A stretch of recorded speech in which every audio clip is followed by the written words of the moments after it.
첫 번째 종목 상담은 전화 받아 보겠습니다. 안녕하세요. 시청자님 연결되셨어요? 안녕하세요. 네, 안녕하세요. 예, 어떤 종목 궁금하세요? 포스코 케미칼. 포스코 케미칼이요? 네. 포스코 홀딩스. 포스코 홀딩스. 포스코가 그룹주들이 많아가지고 포스코 홀딩스 얼마에 사셨어요? 32만 8천 원. 32만 8천 원이시고 비중 어떻게 되세요? 32만 8천 원이고 80%. 아, 비중이 80%나 되세요? 네. 언제 사셨어요?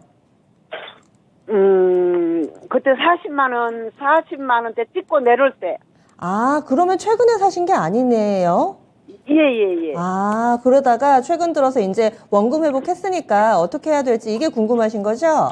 그렇죠. 그래갖고 매도 시점 좀 알고 매도 싶어요. 시점. 시청자님 네. 한 번에 사신 건 아니시죠? 분할 매수해서 80%가 되신 거세요? 그랬죠. 아, 예. 그러면은 이제 원금 회복 됐으니까 고생 끝에 네. 낙이 어느 정도로 올지 저희가 좀 보겠습니다. 네. 예. 시청자님 목소리가 밝으세요. 그도 그럴 법한 것이 고생하다가 이제 수익 전환이 됐습니다. 32만 8천 원이 매수가고요. 비중이 높습니다. 80%. 그러면 어떻게 가격 전략을 세울지 목표까지 좀 잡아주세요. 전문가님. 이제 포스코 홀딩스를 접근하신 건 아까 뭐 시청자님이 정확하게 이야기를 하셨어요. 40만 원대 좀 내려올 때 뭐 고난의 역경을 다 겪으신 것 같거든요. 네, 이제 이렇게 좀 봐야 되겠습니다. 포스코 홀딩스 지주사로 좀 전환이 되면서 여러 가지 이제 자회사를 좀 갖고 있죠. 2차전지 응급제 부분도 있고 철강 부분도 있는데 이제 뭐 포스코 인터내셔널도 있고요. 상사 부분도 있는데 자, 이렇게 봐야 될 것 같습니다. 과연 포스코 그룹주에 이제 캐시카우가 되는 것들이 무엇이 있느냐. 우선 뭐 2차전지 쪽 문제가 없어 보이고요. 뭐 주가도 고공행진하고 있고. 그 다음에 이제 본업 쪽으로 약간 조금 치우치면 철강을 이야기를 안 할 수는 없는 것 같습니다. 근데 이제 철강 업황에 관해서 좀 말씀을 드리면 우선 중국발 내수 경기 부양책에 대한 기대감으로 뭐 포스코 홀딩스 뿐만이 아니고 현대제철, 동국제강 뭐 다들 조금 올랐어요. 단기 반등이 좀 있었는데 우선은 그 철강 쪽에 뭐 글로벌 시황을 좀 먼저 말씀드리기 전에 포스코 쪽에서 열형 강판 인상 이야기가 있었거든요. 톤당 5만 원 인상했습니다. 그리고 뭐 뒤따라 갔죠. 현대제철도 올렸고 일단 단가 인상으로 가는 부분은 마진 스퀴즈에서 좀 벗어날 수 있기 때문에 좋은 소식입니다. 그러니까 우리가 캐시카우가 되는 쪽들은 생각하지 말고 앞으로 2차전지의 성장성에 관해서 의심할 필요는 없습니다. 그러니까 놔두고 그러면 이제 이 철강 번호 부분이 조금 중국발 회복 기대감으로 더 갈 수 있느냐 여기로 기결이 돼야 될 것 같거든요. 지금 네 저는 이렇게 보고 있습니다. 그 앞으로 이제 3월 4일과 5일에 양해가 열리는데요. 지금 기대감들이 상당히 많은데 저는 조금 반대 의견이에요. 중국에서 가장 중요한 것은 이제 부동산 경기 정책입니다. 특히나 이제 이 부분이 중국의 GDP의 30%를 차지하기 때문에 조금 다른 국가들과는 틀립니다. 그래서 부동산의 GDP가 30%면 부동산 경기를 잡아야 되겠죠.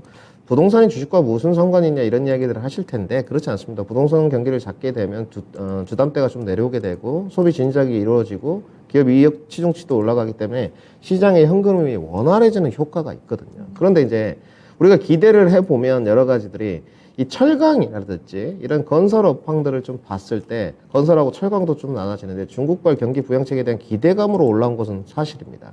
근데 건설은 제가 봤을 때 하반기로 갈수록 또 반등 여지는 조금 드물어요. 왜냐하면 금리 인상 지금 기조에 있기 때문에 어쨌든 미국이. 근데 철강은 내용이 좀 틀린 것 같거든요. 근데 두 가지 우려가 있는 것 같습니다. 지금 글로벌 시황을 보게 되면 튀르기예 지진 사건 때문에 반사이익을 한국 업체들이 볼 거란 내용들이 첫 번째 있고요. 분명히. 그 다음에 중국발 경기 부양감으로 인해서 지금 우리나라 대중 수출이 철강 쪽에 맞느냐, 대중 수입이 맞느냐. 수입이 훨씬 많습니다. 지금 현재로서는. 그런데 이 기대감으로 이제 상승 여력을 좀 써왔는데 앞으로도 추세가 좀 이어지기에는 저는 좀 어렵다고 보여지고요. 그러니까 양해가 끝나고 나면 이런 내수 경기 부양책에 따른 모멘텀 반등, 뭐 커플링이라고 좀 봐야 될 것 같은데 이런 부분들이 장시간 이어지기는 어렵다고 봅니다. 우선은 1분기 실적부터 좋아지는 쪽을 보게 되면 자동차, 조선 이런 쪽이거든요. 철강이 뭐 아직까지는 그 기대감만 있을 뿐이지 본격적인 반등은 하반기라고 좀 봐야 될 것 같아요. 그래서 우리 시청자님 지금 비중이 너무 많으세요. 그러니까 전체 비중의 80%이기 때문에 35만 원에도 안 팔았는데 이제 40만 원까지 좀 가보지 않을까 이런 생각 때문이신 것 같은데 40만 원으로 가기 위해서는 2021년 실적이 나와줘야 되는데 무리입니다.